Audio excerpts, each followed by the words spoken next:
So, all right, you know what, guys? I'm glad this is the last episode because working with you two is absolutely horrible. I'll never do. Oh, we're watching. Hey, guys, I'm here with my two best friends, and we're having a good old time cracking up over here. Welcome to episode 4, the last episode in the bridge build, where you get to see the Truss getting put together and how we ended up. And then next week on later tonight on Ray's channel, we're gonna take over Ray's Sidetrack Sunday once again, and you're gonna see what we did after the build. There's the cowboy. All right, so I'm going to hand it over to who wants it first. Random. Ray, you go. Don't you? Thanks. Dodge that bullet. Go ahead. Oh, man, what a week. It was funny because at one point in time this week, I was texting with JD and Rick and saying, man, this thing, this has been kicking my butt. And they're like, the bridge. I said, no, work. 12 hours last Saturday, 12 hours on Monday, and then another 12 hours on Thursday. And then Tuesday and Wednesday, they were normal 8-hour days. And my boss told me to take off Friday, which was nice, but I didn't get the chance to do anything on the bridge. I did a couple things, but anyway. Now, the first thing you're going to see is I've still got a clamp on here holding this together because it's not, I'm still kind of messing with where it's going to sit, but there we go. There is the completed bridge with all of the upper bracing in place. Now, if you notice, remember last time you looked at this, there was a really big gap on these upper trusses. I filled that in. Actually, spare parts and kind of filled that in. But so I've got all the bracing in. Now, there is one other little problem, and you can see it sticking up back here. These braces that they say that are just supposed to sit in here, I broke 3 of them. So I've got to go to Central Valley Model Works and get some new ones to go ahead and put them back, get them put in. I might have a fix for you there, Ray. I'll let you continue. I'll tell you what I did. I did the same thing. One of the things that I was working on before our live show, our premiere came up, is I actually did. If you notice, the tracks are now cut down. That is because of the fact that I did have the deck. Yeah. The bridge ties, I had them on the layout. So I am ready to. The next big thing with this is going to be, hopefully the weather holds off long enough that I can go ahead and throw some paint on this thing, which is going to bring me to my next point. Thankfully, outside of those broken cross beams, that is really the only issue I had, other than the fact that I also broke one of the gussets that goes up on top. I'm not too worried about that. I'll figure that out. But this was probably, amongst the bridge deck itself, this was probably the easiest part, believe it or not, was putting in this interlacing across the top. I don't know how, I don't know why, but it was. But I am extremely impressed with what I was able to come up with here.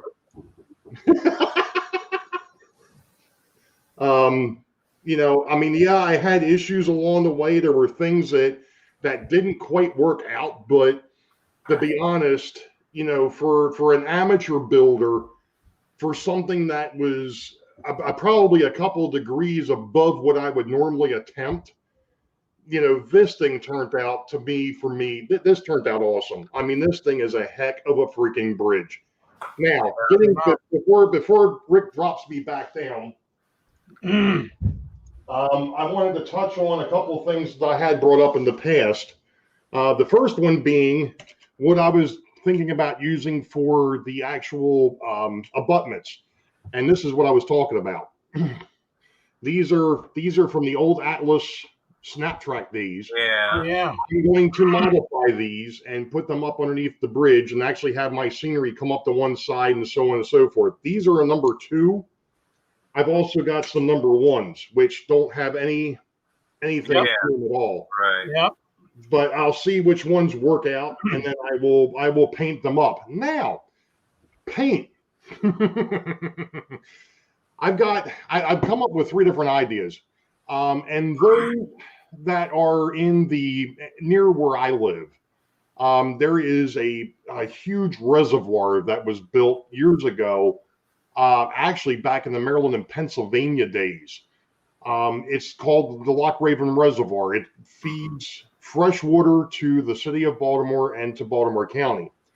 There is a bridge in northern Baltimore County that goes across one of the tributaries that feeds into the Loch Raven, that it's an off color. It's not a silver, it's not black, it's not green, it's kind of a bluish gray. Well, what I came up with is something called vintage teal. Huh. We'll see what that looks like. I'm going to test that on a couple of the spare parts first. And I figured, well, if that's a little too blue, I've got green. This is called moss green. Yeah. And if I'm not happy with either one of those, then I'll just go off the old standby and just go with straight gray. I did. So one of the 3 colors is going to work. Yeah. Yeah. So we'll see how that plays out. But I tell you what, gents, this has been a project. There is no question. And, I think if it weren't for, having to deal with the normal life stuff, I think I probably could have done a little bit better job with this. But to be honest, I think for all intents and purposes, I like how it turned out for it being who I am and for what I'm doing the first time around. And I'm actually thinking about getting another one. Am I crazy? I'm actually considering getting another one to put across that same section. Yeah. And taking this one and putting it towards the back, and taking the new one that I can take a little bit more time and pay a little bit close. Now that kind of like you, JD. Now that I've done one, now I know what I'm in for. Yeah. Now I can really dig in and make the next one even better. So. Yeah. That's what I'm kind of thinking. I don't know. That might be the way I go. I might just decide, you know what? I'll just stick with what I got. But we'll see.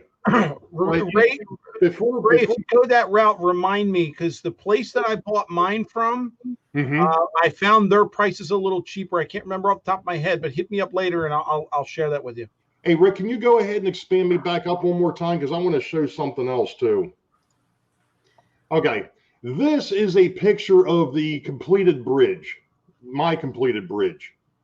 Obviously not mine, but the one I just got finished building. If you notice in this picture, it appears as though the girders stop at that end plate. Yes. Okay. Now, here's the funny part. If you actually take a look at the instructions, they go past the end part. So it's kind of like, okay, which way?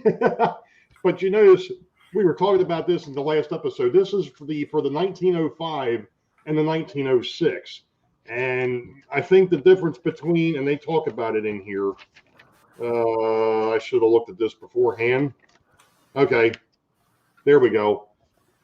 There's the difference between the 1905 and the 1906. Oh, I'm glad you got that. Awesome. Yeah. So if you notice, the 1905 has got oval slots. The 1906 has got squares, which is what the bridge that I put together. Mine's the 1906. Right. That's awesome.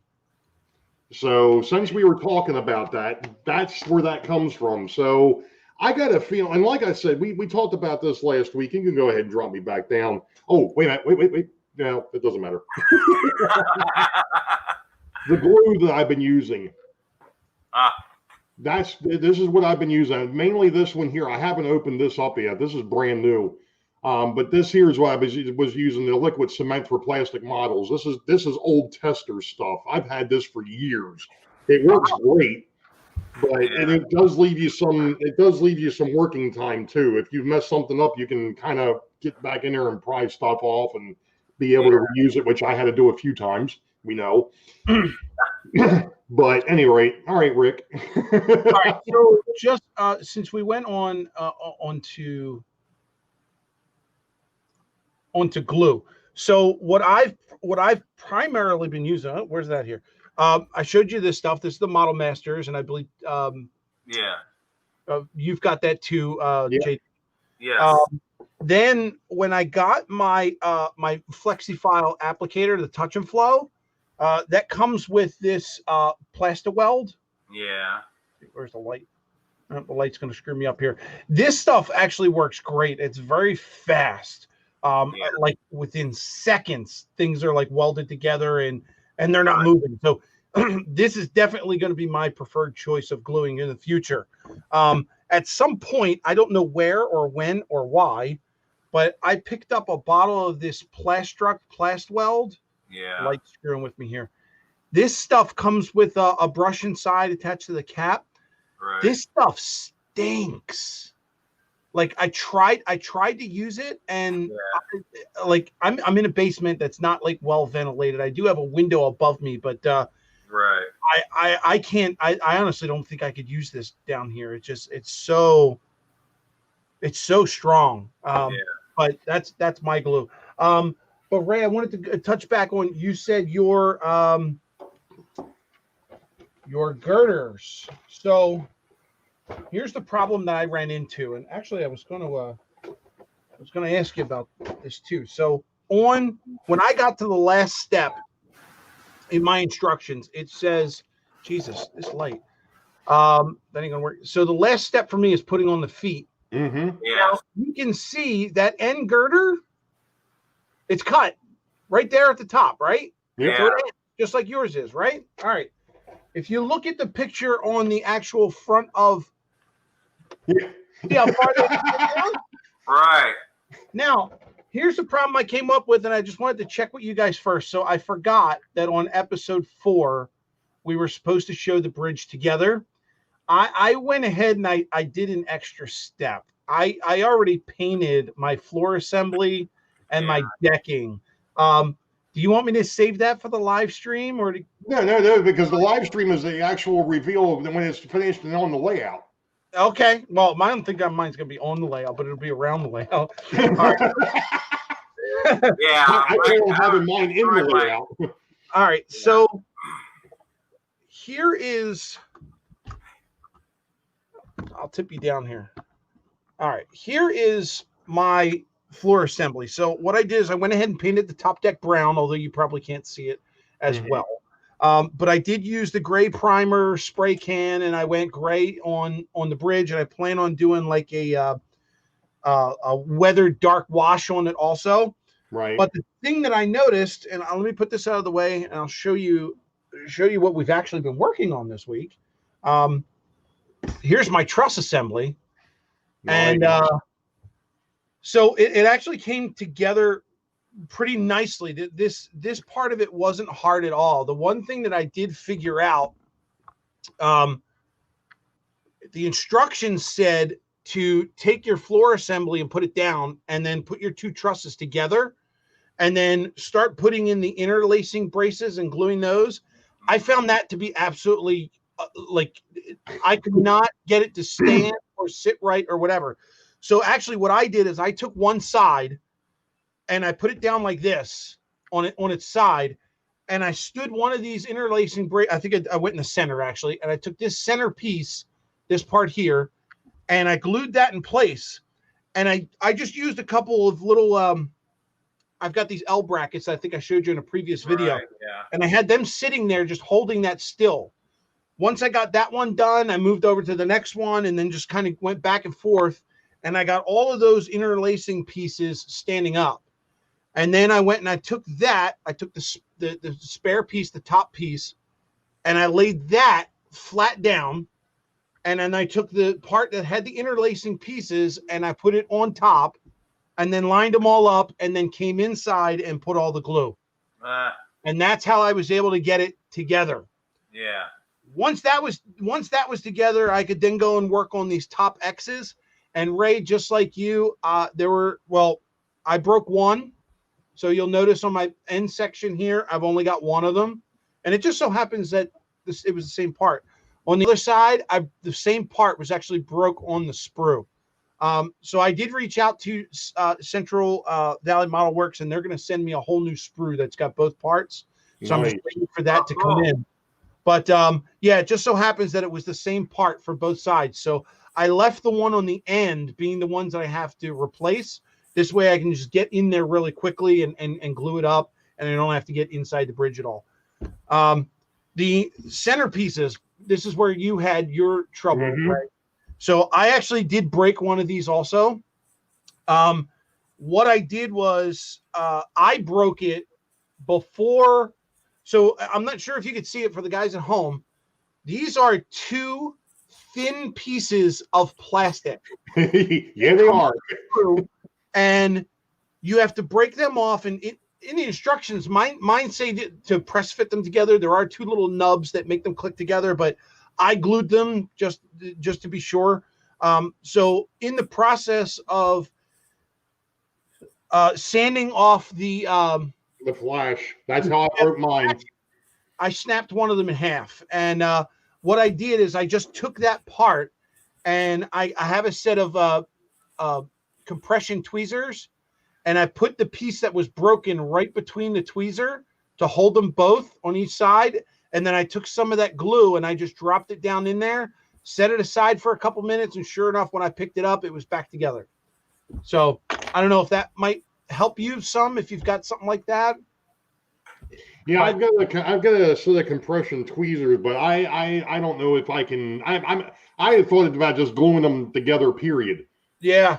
I mean, it's going to be that's on the back. I made sure that the good ones are on the front side of the bridge, right? Yeah. The photogenic side of the bridge, and the back side. Like I said before, I'm really not that concerned about, because unless somebody really cranes their head over, they're not going to see it. Yep. Just don't invite a bridge inspector over. Right, exactly. and Rick, I like what you did here, but believe it or not, but one of the things I'm leaving mine that black. In fact, one of the things I do want to do is I want to find some dull coat to go over the bridge ties, because I want to leave them black. Okay. Because a lot of times the bridge folk or the railroads with these bridges, they creosote the living heck out of those bridge ties because they don't want to have to replace them. So what they do is they creosote the living heck out of them, and creosote is black. Yes. So I'm leaving mine black. I just want to go ahead and take the plastic shine off of it. But yeah, that's basically the way mine's going to look, other than the fact that mine's shorter. Gotcha. So I do plan on. I'm shocked you admitted that, Ray. I feel for you, buddy. Everybody's got their downfalls. I do plan on painting this a gray, and again, I'm going to do try and do a black wash. I've never done any weathering at all, so I'm going to try and weather this and do maybe some rust spots or something. But this is how my bridge goes together. It just clicks just like that, sits there, no glue. Yep. And believe it or not, that's how it's held up. So here's the problem that I mentioned earlier. Let me flip this over. So I put the feet on, right? And again, you'll notice I cut mine. Yeah. That's what the picture showed, right? Now my feet, oh, look what I did. I just broke one. All right, let's go to the other side. Let's go to the other side. All right, so here's the X, right? Yeah. Now the X sits below my feet. Right. Not that you'll ever see it, because that sits right on an abutment. Right. But the whole point was, what I was fighting myself with is whether I should leave those long. Yeah. And then I could have put the feet out here, and then I wouldn't have had those problems. But there's that. Now I got to go and find that damn piece. Where'd that go? Make sure we send a bridge inspector over to Rick's. Yeah, exactly. Jesus. Yep. Yeah, that's one of the things too. I didn't show the bottom of mine, but right now my X's are off. Okay. Yeah. I took them back off because I was having issues when I was playing around with the actual truss. They kept getting in the way, and I couldn't get the truss. I'm like, you know what, the heck with this. So I took my chisel bit and took the X's back off of there, so I could go ahead and do that without break. I already broke one. I didn't want to break anymore. Yeah. So I went ahead and I just took them off, and when I get finished painting it, I will glue them back on. And at that point, I'll get them all lined up nice and pretty and everything else, and that way that they look right. But yeah. So I guess it's up to Grandpa. JD. Oh, the kid that waited until the last second. Save the best for last. There we go. Get it hanging like this. Get my phone out of the way. Oh yeah, here, let's get over here. Back up a little bit. There. Yeah. I had fun with these last night. Those were a sucker. They were not fun. And especially since I realized that the gusset was supposed to go in there before the cross brace went in. Yeah. I did it backwards. No, they told me to put my gussets on first. Yeah. Yeah, it was. They told you to put the gussets on, but I put them on second after that was really not fun. Yeah, that probably took me the longest last night. Was these three pieces, just those three pieces, just to get them to cooperate and stand up. Oh God, sanding the edges of those to get them to fit in that space. Yeah, it was like over and over and over. Retest, refit. I use the cutters. The ovals. This bridge looks pretty cool compared to the other one. To me, I think the ovals look better than the cross bracing. You know. Yeah, I think so. That's a great. The underside of mine is square. Yeah. So. But last night was it was like cramming for an exam or whatever, you know. The funny thing is JD has texted us last night. What was it I said? You said that you had another 3 or 4 hours. I'm like, crap, it's been dark for 2.5 over here. Yeah, that's right. That was about 20 minutes to 7 last night. Excuse me, 20 minutes to 10.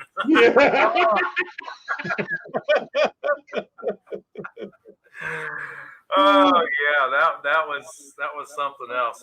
And I was talking to my daughter on the phone. She called about 9 o'clock.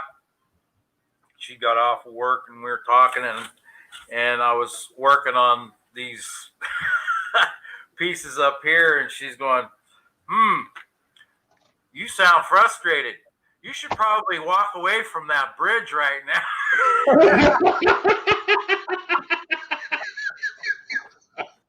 I go, what are you talking about? I'm not frustrated.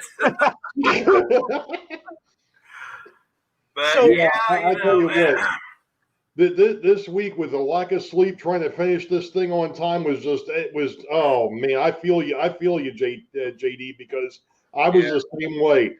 It's like, I got to get this done. Here it is. I completely lost Wednesday night because I had to go in early Thursday morning for a maintenance. Yeah. I was in from 1 to 5 on that one, and then I went back in at 8:30. So yeah, this past week was just an absolute pain in the butt. You know, I've all right. So I don't mean to boast, but I've actually been done for a couple days. I have been diligent on just trying to. I didn't want to be late. I didn't want to be the new guy where everybody goes, "Yeah, he don't know what the hell he's doing." So I have been very diligent. I've been putting the kids to bed at like 9 o'clock, and then coming right down here and putting in like 2 to 3 hours a night.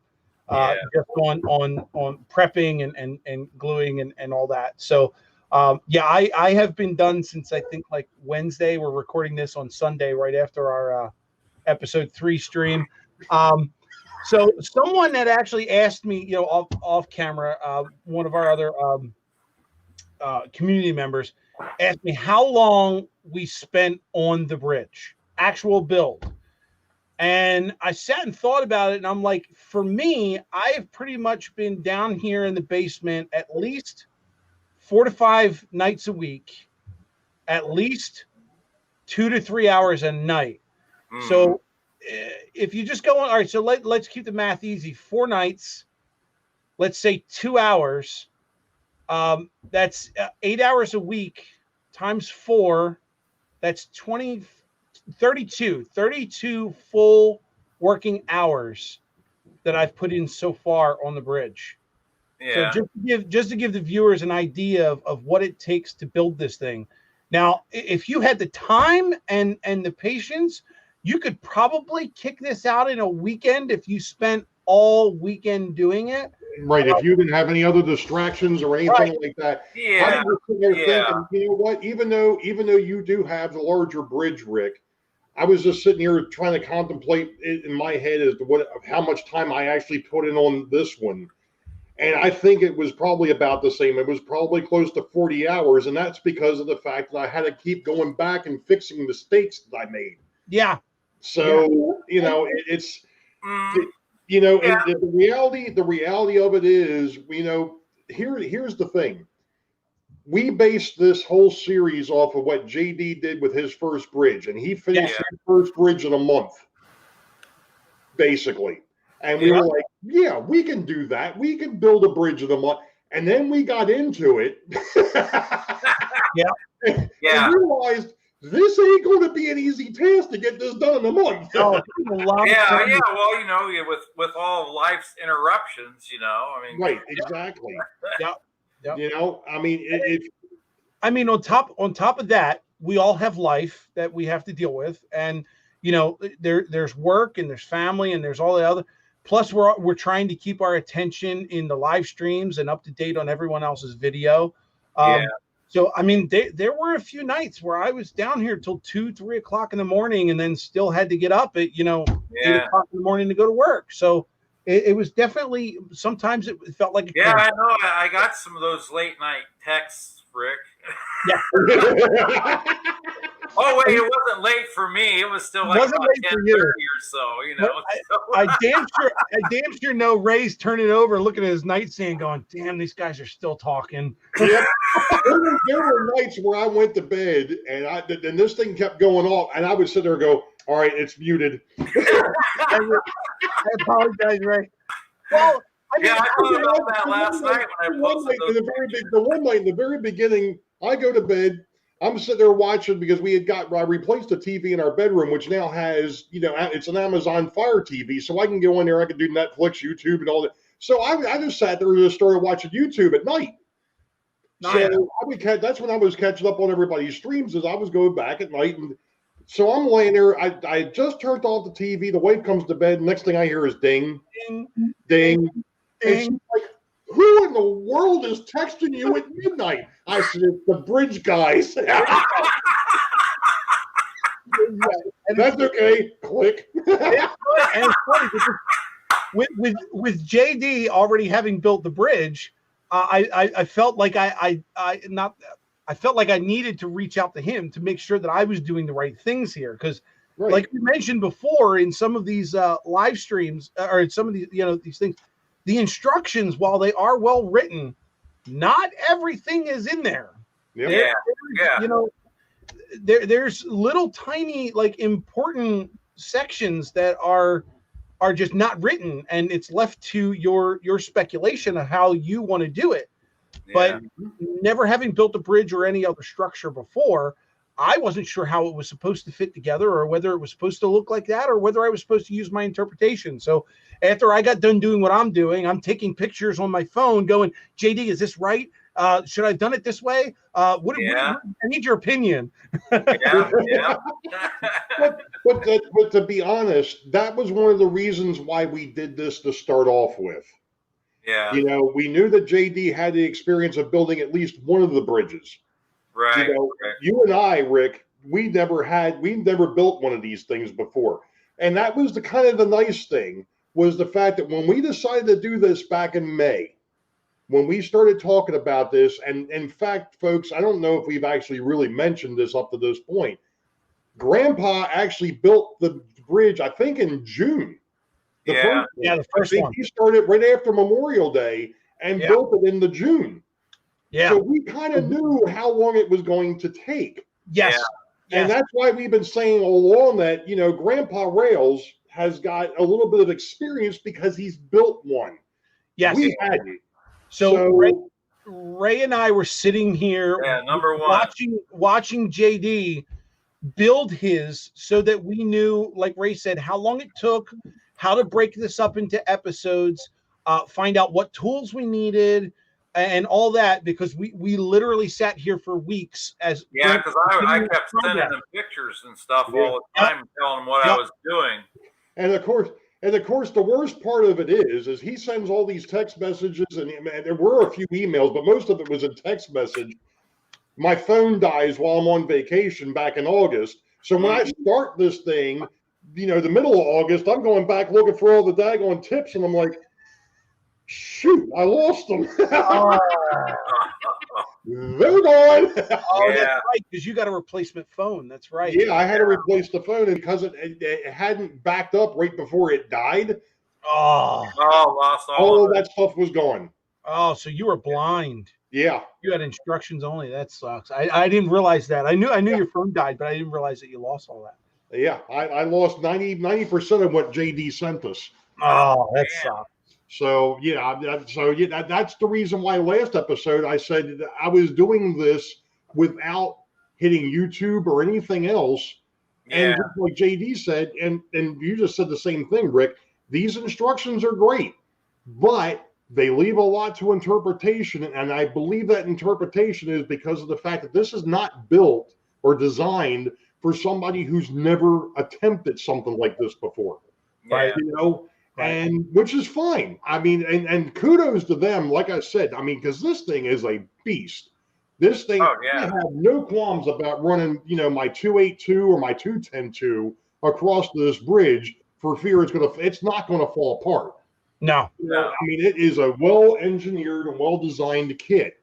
However, if you're still a novice or an amateur, this may not be something that you want to attempt right off the bat. Now, that being said, and I said it in today's episode 3, Rick got lucky because he does have that dual deck bridge, and they laid everything out.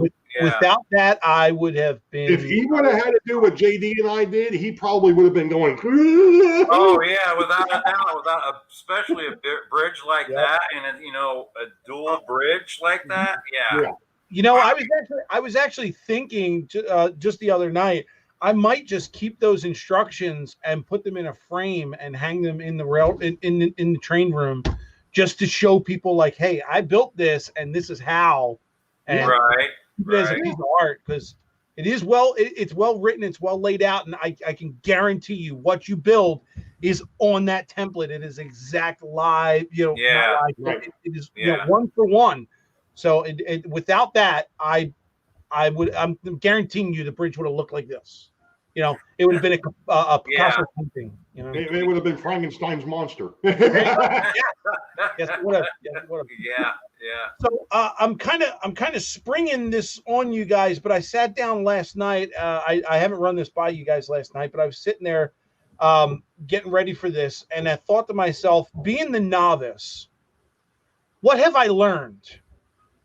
And I came up with a short list of the 3 most important things that I learned in the process of building this bridge that will continue on through all my other builds. Hopefully I do more. So I think the most important step that I learned was read the instructions. Read them well. I think I sat down, and I've mentioned before, I've read these instructions at least 3 or 4 times over just to make sure that what I was doing was right. And every time I got done cutting out flashing, I read the instructions. Before I moved on to the next step, I read the instructions. As I got finished that step, I read the instruction that came next before I went to bed. But when I came back down here the next morning or the next evening, I've read the instructions. I kept going back to the instructions because they are important for a build like this. Mm-hmm. Second point, clean your flashing. I can't tell you, it's a pain in the ass. And these guys, they will tell you there's a lot of flashing on this build.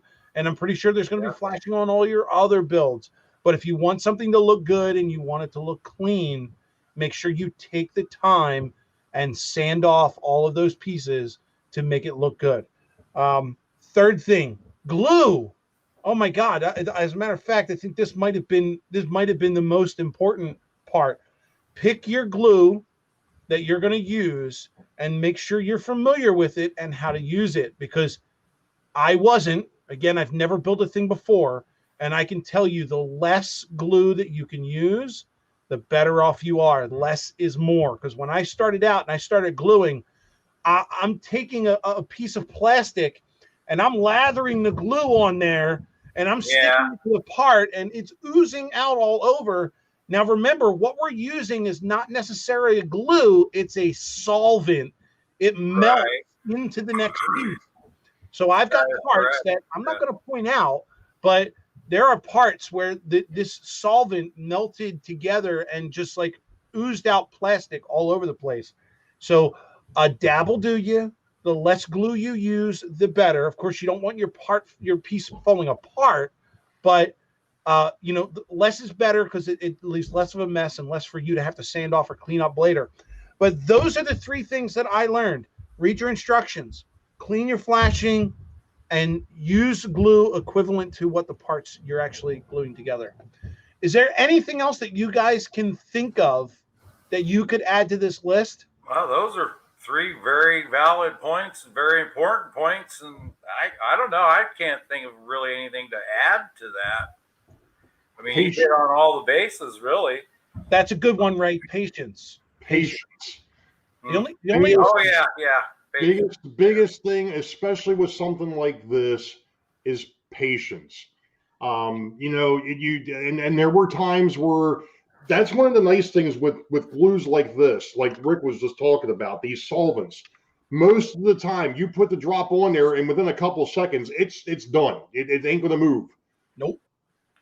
So you can move on to and in fact, Model Railroader actually goes ahead and talks about these a lot. They're like, these are great when you're trying to do something that you want to keep moving, that so you don't have to sit there and wait.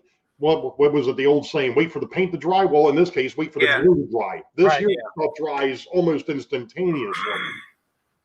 But you still have to have patience when you're doing that, to make sure that, yes, they did glue together correctly and they're not going to come back apart. Because just like Rick said, you could go ahead and slather all the glue on there you want. And of course, it'll get stuck. You ain't getting it back apart. But if you don't put enough, then it's not going to get stuck. And that was one of the issues that I had with a couple pieces of mine. I thought, just like Rick said, dab will do you. Well, these were a little bit bigger to where you need a little bit more than just a dab. When we built the boxes, we built the actual boxes, that was one part where you actually did have to kind of drop a line. Those girders, believe it or not, the way they came on the sprue, they were L-shaped. So you had to take one L shape and another L shape, and you had to glue those 2 surfaces together to make those box girders. Yep. So you actually had to build the girders before you built the truss. Yes. So you built the girders to build the truss. So it's but patience is definitely something that you got to have when you're messing with something like this. So there's 4. That's true. The only other thing that I can think of would be your tools. Make sure you have all the tools that you need or that you think you're going to need for the build, and make sure you're telling your friends which tools might need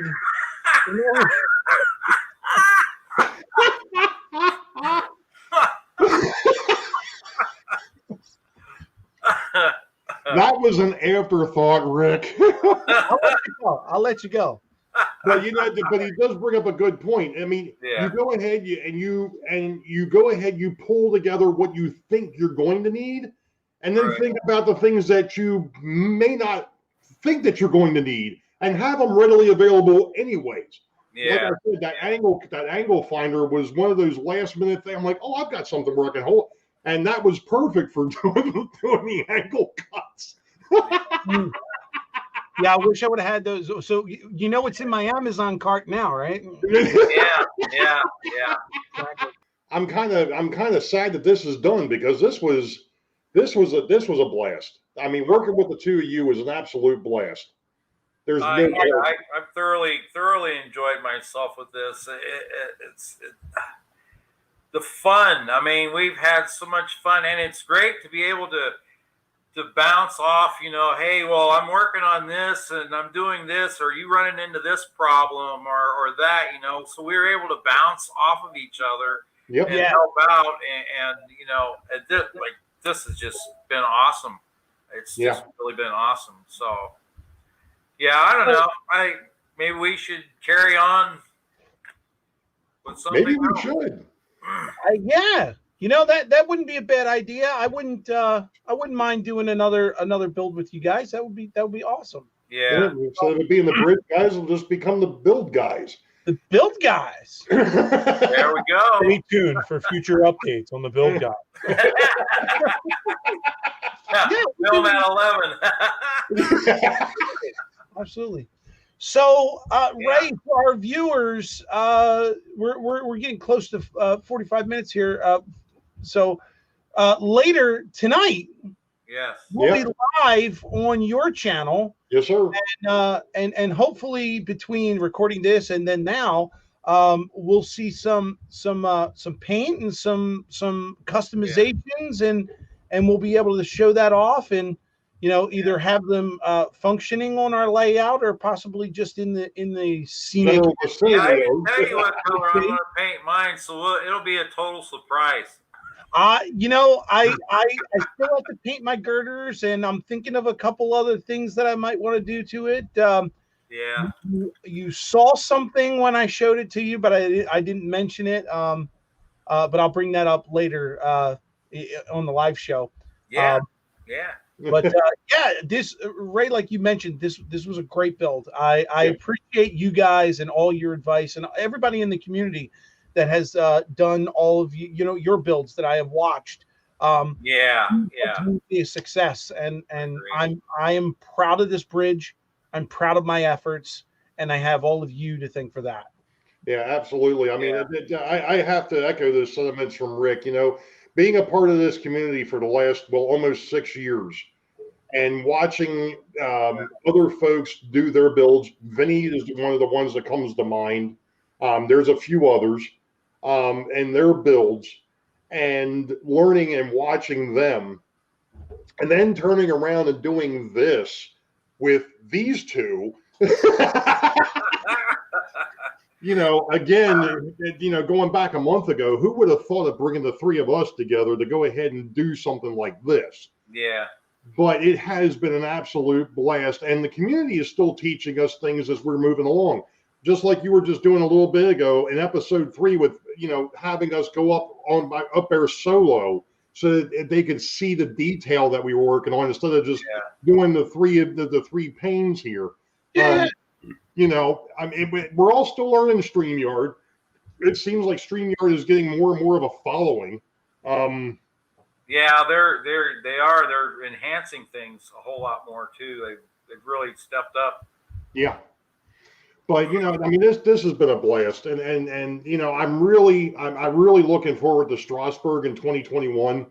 Because when we can actually all meet face to face. Obviously for Rick or I, if things clean up a little bit more over here, we're not that far. We're maybe at 2 hours at the most. We can find some halfway point and meet up or something like that. But but this has been awesome. This really has.